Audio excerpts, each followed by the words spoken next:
morning, everybody. We will study today more about salt.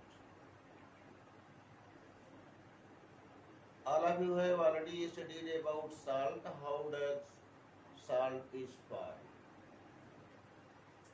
Salts are formed by chemical reaction of an acid with a base.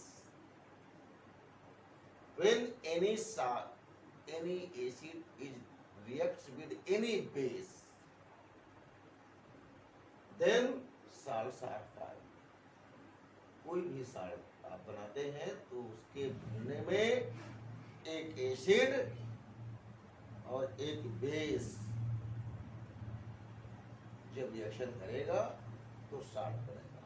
यानी आप salt पे लिख सकते हैं acid plus base equal to salt.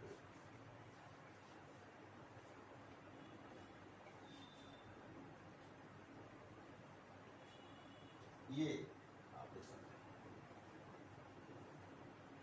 Salt के साथ साथ कभी कभी बाई प्रोडक्ट नहीं बनता और जनरली बाई प्रोडक्ट के रूप में पानी बनता है, वाटर मॉलिक्यूल्स फॉर्म होते हैं। कभी ऐसी स्थिति भी आती है कि जब पानी नहीं भी बनता। कुछ ऐसे भी रिएक्शंस है, ऐसे भी रिएक्शंस में कुछ ऐसे एसिड बेस मिल जाते हैं जिसमें पानी बनने की गुंजाइश नहीं होती। आप आगे बढ़ो, लेकिन जनरली ये होता है कि acid plus base is equal to salt plus water. कोई एसिड का नाम लिख लीजिए, जैसे आप एक कॉमन एसिड HCl की बात करें और कॉमन बेस NaOH की बात करें। देखिए, आपको रिएक्शन समझने के लिए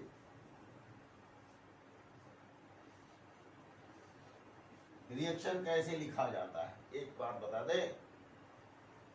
जो NaOH है ना, ये दो पार्ट है, एक Na प्लस और दूसरा OH माइनस।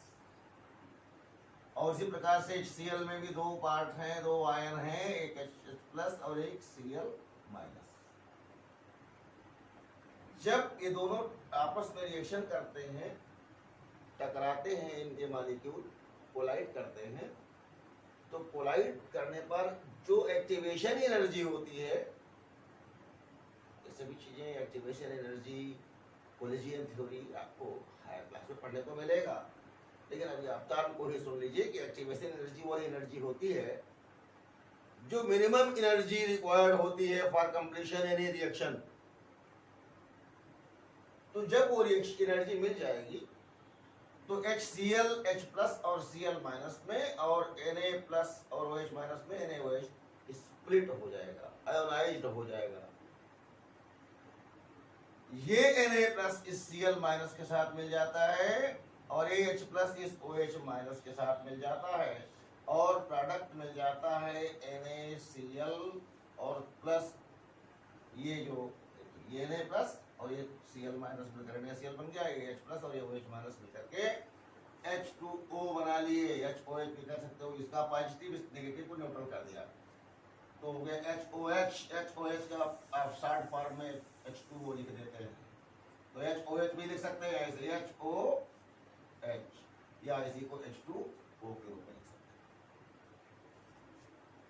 हैं। एक बहुत छोटी सी क्वेश्चन जो बच्चों के दिमाग में आ जाता है कि जब Na प्लस के साथ एक OH माइनस जुड़ा हुआ था तो उसे क्या जरूरत पड़ गई कि वो Cl माइनस के साथ जुड़ गया।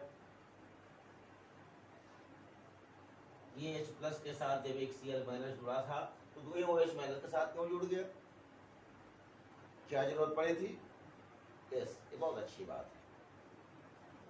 देखिए भाई, क्या होता है कि जब हम भूखे होते हैं तो भूखे होने पर हमें अगर बासी रोटी मिल जाती है तो हम उसको भी खा लेते हैं, लेकिन अगर हमको फ्रेश फूड मिल रहा है तो हम भरपेट फ्रेश फूड खाना चाहेंगे। यहाँ फूड की बात, यहाँ पर फूड नहीं खाते हैं, यहाँ का जो कंसेप्ट है, एक टर्म है हर एलिमेंट जो रिएक्शन करने के लिए और बॉन्ड बनाने के लिए जो फैक्टर रेस्पॉन्सिबल होता है कि बॉन्ड किस नेचर का होगा, बॉन्ड कैसे बनेगा, उस फैक्टर का नाम है इलेक्ट्रोनेगेटिविटी। और अपनी इलेक्ट्रोनेगेटिविटी को बैलेंस करने के लिए कोई भी एलिमेंट स्टेबल फॉर्म में आने के लिए हम जब अपने बराबर के इलेक्ट्रोनेगेटिविटी वाले के साथ जुड़ेंगे तो ज़्यादा दिन तक स्टेबल रहेंगे।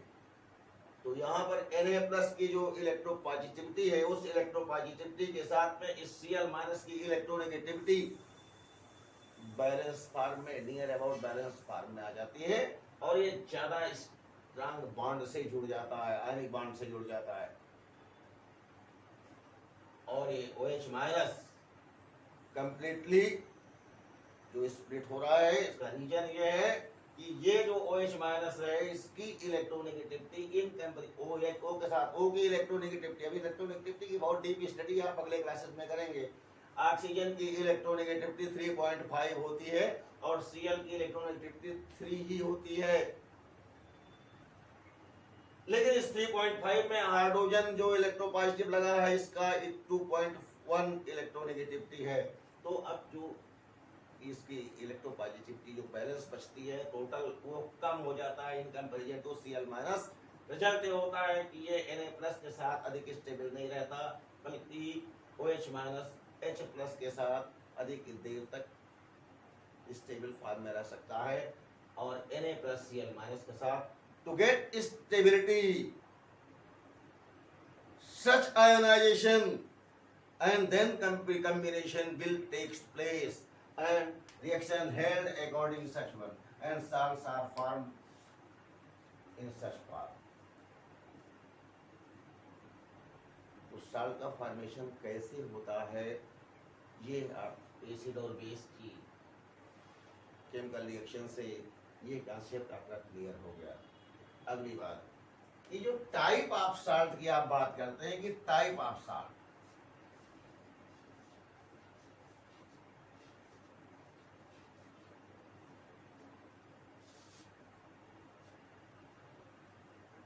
टाइप ऑफ साल्ट ये हम कैसे बनाएंगे?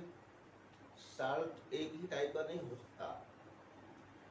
जब कोई स्ट्रांग एसिड हो, स्ट्रांग एसिड का सेंस जानते हैं, जिसकी पीएच वैल्यू 7 से बहुत बिलो होगी। 7 जब पीएच वैल्यू होती है तो न्यूट्रल होता है, और 7 बिलो 7 जब पीएच होती है तो एसिडिक होता है कोई भी सब्सटेंस। तो किसी भी जितनी ही बिलो होती जाएगी पीएच, उतनी उसकी जो स्ट्रेंथ है वो बढ़ती जाएगी, ताकत है बढ़ती जाएगी, उसकी एसिडिटी बढ़ती जाएगी। जिसकी पीएच बहुत कम होगी वो उतना ही स्ट्रांग, जितना कम पीएच उतना स्ट्रांग एसिड। तो स्ट्रांग एसिड में मैंने आपको पिछले दिन बताया था, आप पिछला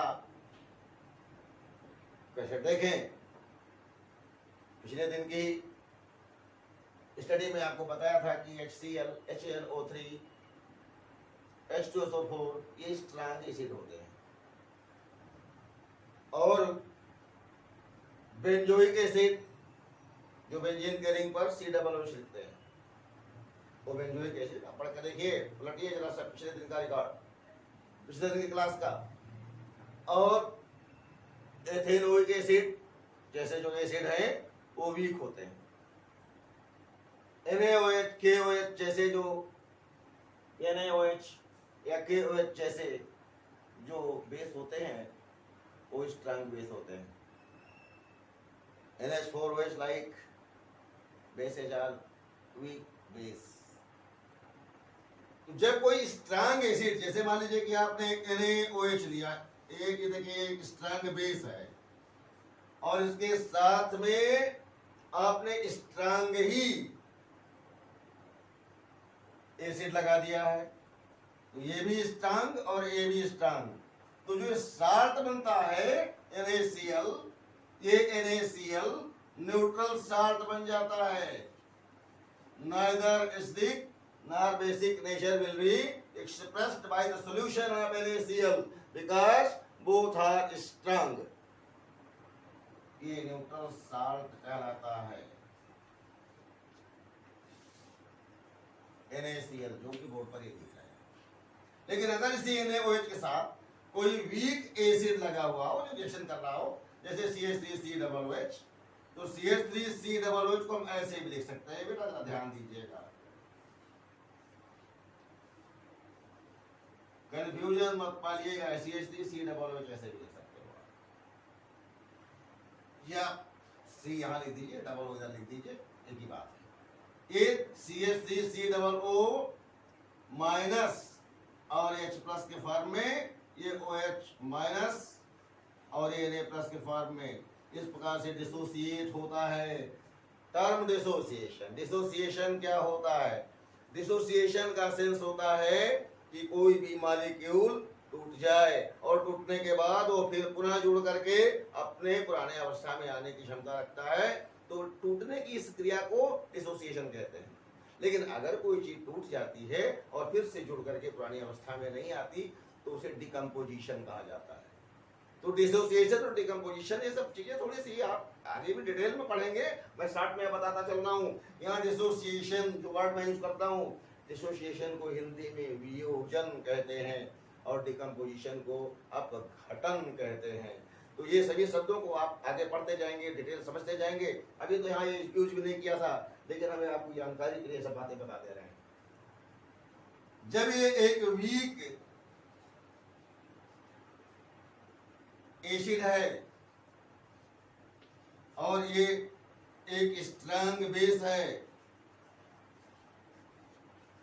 ये दोनों एक दूसरे से मिलते हैं, तो जब जो साल्ट बन रहा है, क्या बन रहा है? CH3COONA। इसको क्या बोलते हैं? सोडियम एसीटेट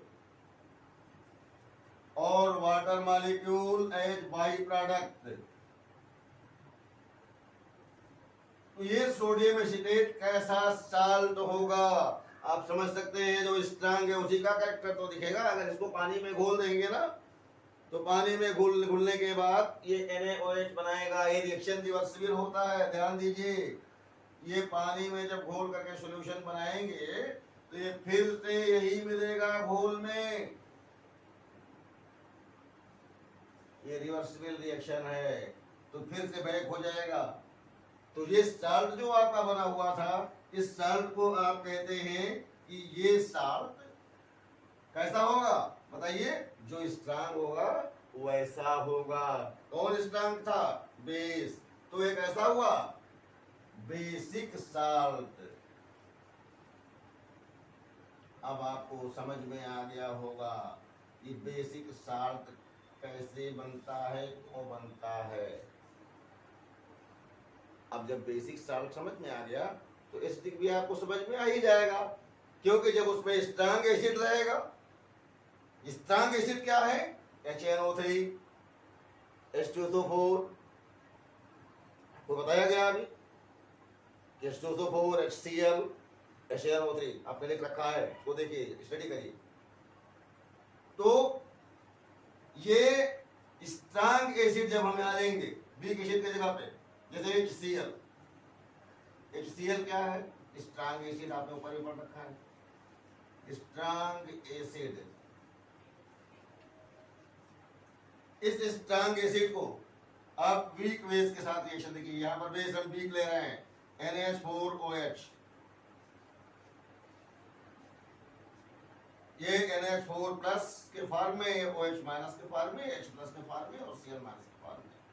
ये जब आपस में एक दूसरे के साथ रिएक्शन करेंगे, देखिए रिएक्शन दिखाई दे रहा होगा, क्या बनेगा? ये OH माइनस और H प्लस मिलकर पानी बना लिया, और ये देखिए वाटर मॉलिक्यूल, और NH4 प्लस और Cl माइनस मिलकर के NH4Cl बना लिया। तो इस प्रकार से ये क्या बन गया? देखिए रिएक्शन में तो हम ऐसे लिख देते हैं, ये रिवर्सिबल रिएक्शन है, जो कि NH4Cl प्लस वाटर, ये बाई प्रोडक्ट है। बाई प्रोडक्ट वो होता है कि जो किसी भी रिएक्शन में जिसके लिए हम काम नहीं कर रहे होते हैं वो प्राप्त हो जाता है, उसको बाई प्रोडक्ट कहते हैं। फ्री में जिसको कहते हैं बाई प्रोडक्ट क्या है, जैसे आप एक अगरबत्ती खरीदिए, मैं इस अगरबत्ती के साथ में एक चम्मच भी दे देता हूं, तो आपने उस अगरबत्ती को खरीदा। आप क्या खरीदने गए थे, आप अगरबत्ती खरीदने गए थे, लेकिन आपको एक चम्मच फ्री, तो चम्मच जो है वो बाई प्रोडक्ट हो गया, क्योंकि मेन प्रोडक्ट आप कहेंगे पैसा खर्च करने गए, कहीं सड़क दुकान तक गए, आप तो अगरबत्ती लेने गए थे, तो अगरबत्ती मेन प्रोडक्ट है। आपने 10 रुपए का नोट दिया, आपने 10 रुपए का नोट देने के बाद अगरबत्ती लिया, उसमें आपको एक चम्मच फ्री, तो चम्मच फ्री जो है उसी को बाई प्रोडक्ट कहते हैं। जो रोड शहर को छोड़ करके बाहर से निकल जाती है उसे बाईपास कहते हैं, क्योंकि तो शहर में नहीं आती। इस प्रकार से by product B Y spelling होती है, बी आई नहीं, बी वाई, यानी ये पानी जो है ना ये बाई प्रोडक्ट है। बाई प्रोडक्ट देखिए मैं लिख दे रहा हूं, बी वाई बाई प्रोडक्ट।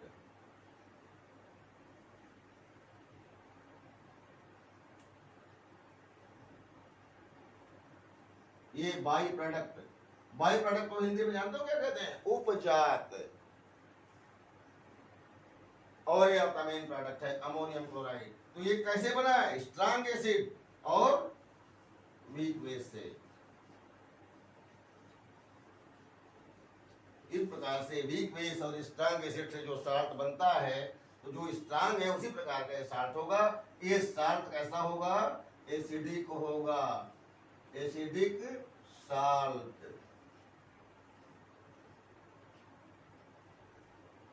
तो अब तो कोई चीज साल्ट में बाकी नहीं रह गई, आपको साल्ट के बारे में पूरी जानकारी हो गई होगी,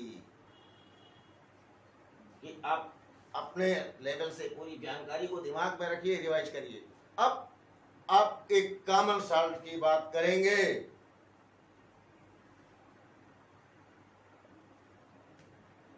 अब आप अगले दिन अपने एक कॉमन साल्ट की बात करेंगे। कॉमन साल्ट नमक को कहते हैं, सोडियम क्लोराइड को कहते हैं।